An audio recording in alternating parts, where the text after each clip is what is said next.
It is absolutely true. Punam, GPs will always be there to listen to you as well, won't they? And it's the best thing about my job is that people find coming in to see the GP, it's a safe space. Without judgment, we will listen. So I think sometimes you can worry that you don't want to burden your loved ones with your worries. So your GP is always there. But yes, I couldn't agree more. Just to do a bit of a checklist with what's going on, what people can do now. Tummy bugs are rife, Yourself and usually included. germs and bugs. So I think So you figured out when your local services are open, but... Yeah, great question, especially if you have got young children or babies, if you've got elderly relatives, or if you have chronic health problems as well. It's important just to be prepared. Ensure that you have got your regular medications to hand and that you're not running low. Now is the time actually to check your drug cupboards.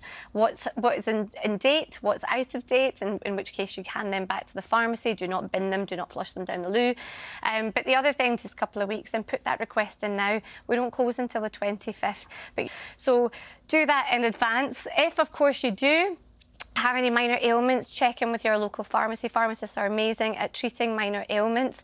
So you will be triaged, you might be given advice over the phone, you may anything like that, but 2/5 of calls actually, or attendances to A&E every year are avoidable. Yeah, so you can help yourself before you might need the help of a professional in terms of little things. Especially if you've got family, what should be in your cupboard over the next couple In your of months? medicine Your cupboard. essentials. Yes. Yeah, your essentials. Stay healthy. Absolutely, it's so good because usually what happens is then you open the cupboard on Christmas Day, you've got a headache. Yeah, it's not Then there. at Boxing Day, you've got a hangover headache and you're in the cupboard. The other thing is tummy bugs are rife.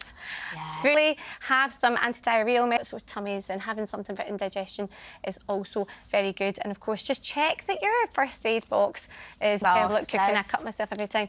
All of that stuff. But it's good to have that now ahead. You know, we're preparing for with food and drink. Make sure your drug cupboard is also. That's what I said. You can't say without dancing. Lining up, ready to Oh, you go. all look very serious. Look at you all. Doctor, talk to me. No, talk to everyone.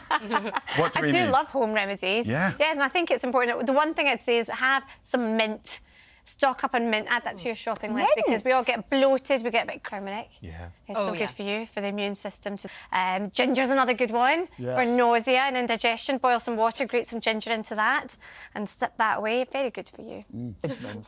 You could use dried mint, but fresh mint is always better. Yeah, So really neat. it's just I've got dried mint at home and I thought I don't need to... Fair enough. Mark, we put... Step. Step. I'm not